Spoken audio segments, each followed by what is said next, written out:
Guys, we are in for a gap down start. Nifty, SGX Nifty is indicating that we will start below 16,800. That's never a good sign, because if you look at SGX, that in a sense is telling you the real story of where the markets are likely to open. Now, we've gone below these levels twice in this bull market, but you decisively go below that, then it is going to be a bit of a stumble and a scramble, and it is also coinciding with the expiry. So there is going to be a element of, I wouldn't say fear, but a scramble for sure, and a fear at least in some of the so-called tech stocks, given what's happening to Nasdaq. Naresh, we are in for a gap down. 16,800 is gone according to SGX. What happens in today's gap down start? So the gap down could test that 16,600 to 16,400 mark. The problem is we've seen a gap down today, and whether this gets into a break 16,400 is a question mark. Also, say from historically, whenever say a fall happens on a big event, what we need to do is we just need to wait and watch it, because history tells us that on the event the market actually can make a bottom also. So I would wait for the next couple of sessions, let it settle out. So if we go back very recently, even on 23rd March 2020, when we made the bottom, that was the day lockdown got announced. So we've been correcting on the market on this news for the last few sessions, and it has been under pressure for some time. So let us wait and watch. 16,400 is the critical price point now. If that breaks, then maybe we get into a further downturn. So for now, I would watch the 16,400, 16,600. Jonathan, if history is a reference and anything to go by, you buy the rumor and sell the news. Could that apply for the oil market? Could that apply for the financial markets? Because the fact that Russia and Ukraine are at war is something which is a known devil. And once it becomes an event, or once an anticipation becomes an event, it's a time to start looking at the other side. The Gulf War experience has told us markets were nervous before the Gulf War. When the Gulf War started, markets started rallying. Look, I think buy the rumours, sell the fact is all part of trading and what we look to do. In this instance, we do have some players which have got some hefty positions. When you look at Russia and what it produces, and the strings it can pull, not just with oil, but also with natural gas. So I think if we do get some form of intervention, it's going to be what is said in the market by Putin and the West as to see whether or not oil prices will correct from here. But mind you, we have the geopolitical crisis developing at the moment, but we also have a supply and demand crisis where we don't have that capacity to meet that demand. So we've got two fronts which is forcing the price of oil higher. So what I tend to think is let's hope that we see some correction in the price of oil once we know where we're at. But if the wrong triggers are pulled by the West and by Russia, then you will find that Russia will act to protect herself. And as a result of that, we might see a contagion effect with the supply of oil and also the supply of natural gas. So quite important to see how this unfolds. But certainly at the moment, we can see a heightened concern, which is seeing the market go better bid in oil.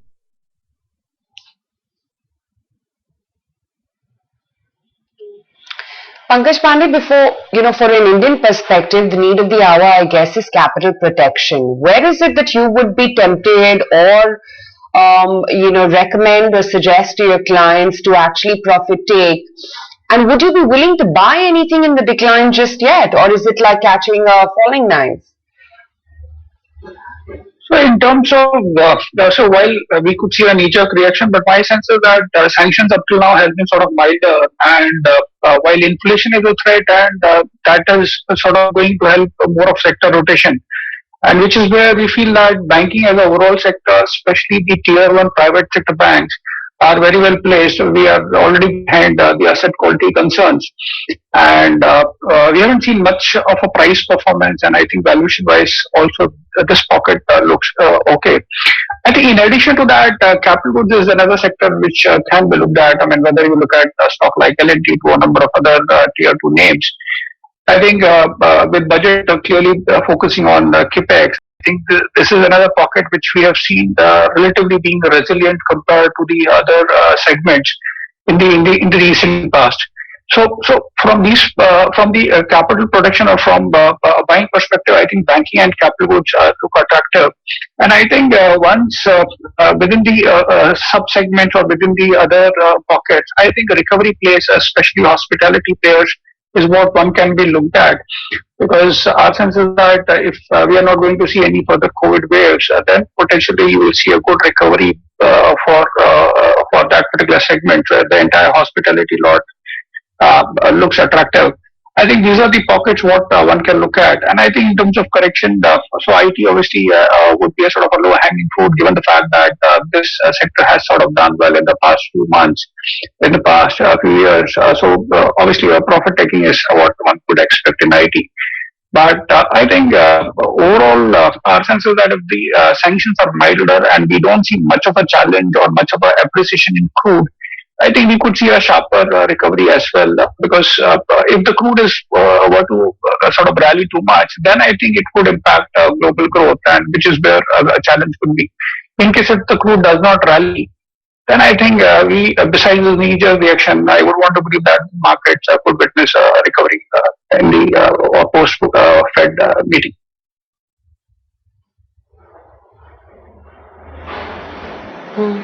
Jonathan, the fact that the S&P 500 index has shaved off 10% from the top, having said that, in the same correlation, markets like India haven't fallen too much. We're down at best only 1 to 2 odd percent from the recent peak. Would you say what's playing out, especially in US equities, is that a bull market correction, or the Ukraine-Russia event in that sense is going to call a directional change for the bull market, which has lasted now almost 2 years? Look, I think there's some fundamental changes which we've been flagging for the last 6 months. The geopolitical concerns we've got over the Ukraine and Russia have just sort of made it more of an issue.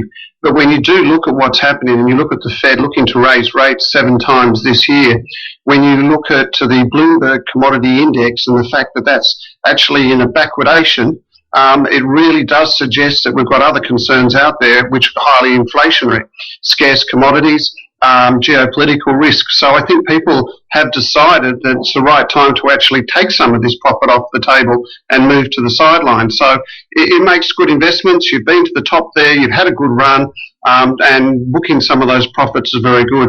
Remember, we do have scarce commodities out there, and as a result of that, we're going to see all sorts of inflationary pressures start to build. And I think that's one of the major reasons why we're seeing this correction in the equity markets at the moment. We should take one on the wall.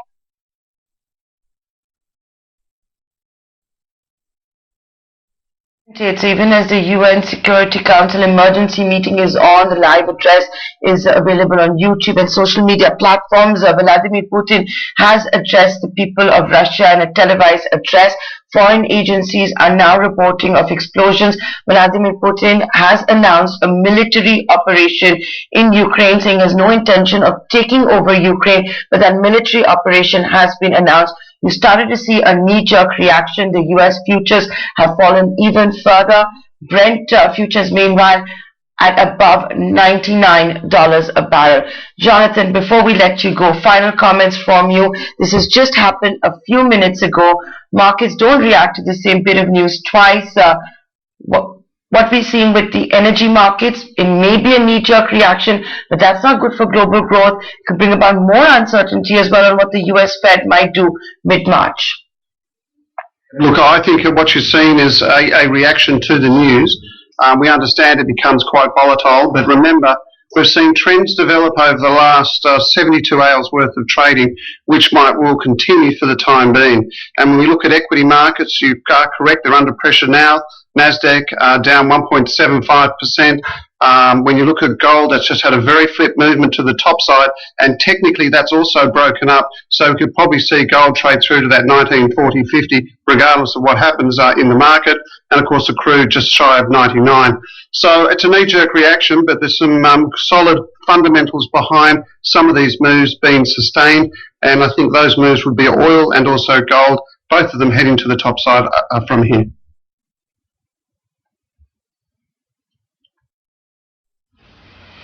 Question is how much more, right? That's what the market's also watching out for. Jonathan, thank you so much for joining us today live on the market.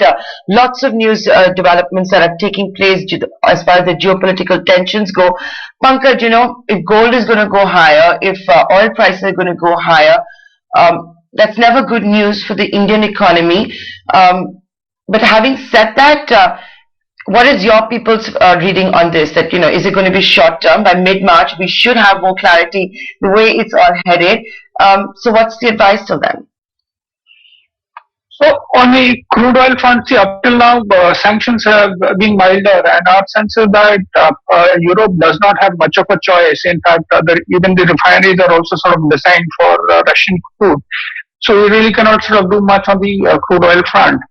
And with crude already at elevated levels, our sense is that even US Fed may not go in for an aggressive rate hike, because that will have implications in terms of growth for themselves and also for the other geographies also.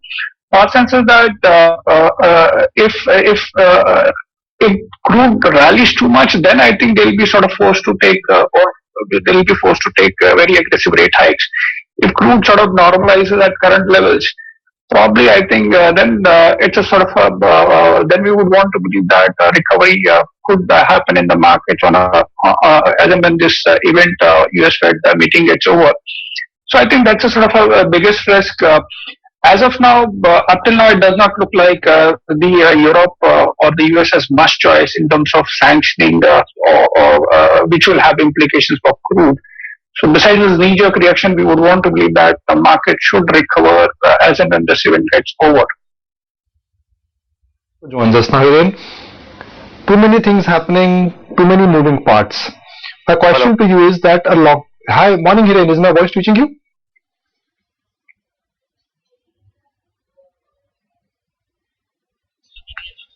Hiren, hi. Is my voice reaching you? This is Nikunj from the studio. Yes. It's not going to be a good morning, Hiren. My question to you is that, is this the time when you should buy fear, or is it too early to buy the fear? Let's just revisit what the pre-open rates are throwing in at, because I can see a print of a downtick of a solid 3% on the index. I'm just going to refresh my screen and get you those rates. Let's just revisit what the pre-open rates are indicating right now after the SGX Nifty was already indicating a downtick of 300 points. There you go. 1800 points shave off is what the Sensex is indicating, and it's a similar print for the Nifty as well right now. Pankaj, do you think an added trigger for our markets is also the upcoming LIC IPO? As sizable as it may be, it's anyway going to suck out a lot of liquidity from the markets, and maybe people are just prepping for that too. So I will not be able to really comment on LIC IPO largely because we are one of the lead managers. But having said that, I think the challenge for some of the insurance companies is that they've got a balanced portfolio, whereas I think if LIC focuses more on non-participating products, then I think within insurance you could see reshuffling happening. So that could be a case, but in general, I don't think the overall weakness what you see is largely driven by LIC.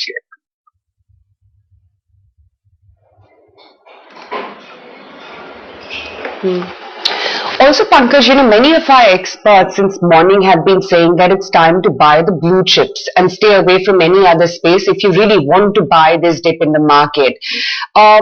And clearly, private banks is one category which is really propped up along with some of the other spaces like infrastructure and IT, which you also mentioned about. But within banks, would you be a little bit selective? Would you say that SBI and ICICI Bank have already had their time under the sun all through the last year? And maybe it's time for some of the bottom-up plays, Kotak Bank, HDFC Bank, which have underperformed relatively, maybe increasing allocation to those names could be prudent at this point. So I think in banking, focus is very clear. One should ignore or one should not really chase smaller cap banks because most of these banks have got exposure towards MSMEs, which is still a segment which is sort of struggling. So that is a place we would not really want to sort of recommend much. But on the tier one, I think most of your banks, the private sector banks or the PSU banks like SBI, I think there's a clear focus toward on the retail side, especially home loans, personal loans and credit cards. So I think that is a segment which looks attractive, whether it is with the PSU or whether it is with the private. So I think that is the only pocket what one can look at. And in case if the capex cycle picks up, but then I would want to believe that the PSU banks could sort of outperform the private sector peers. But in general, I think both private and PSU banks, tier one banks, are looking attractive, and that should be bought into in the overall weakness.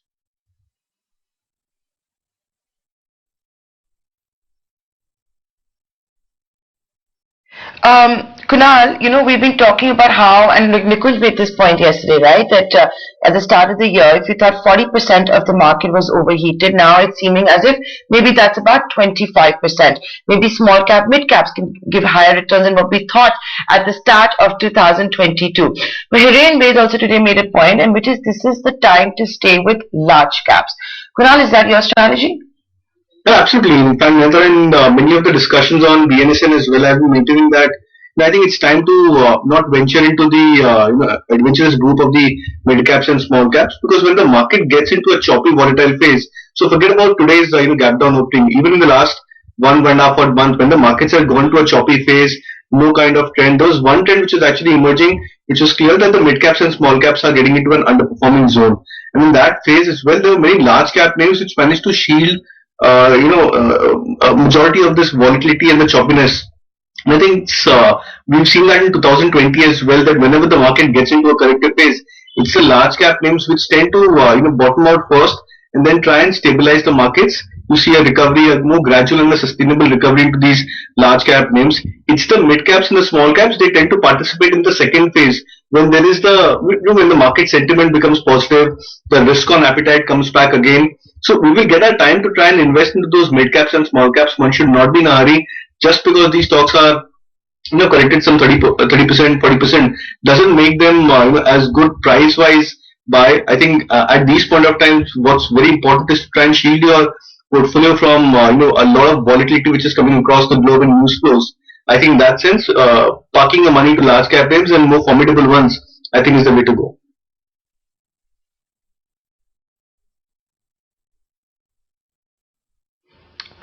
Okay, with this, I'd like to thank Pankaj Pandey for being live with us today on the market.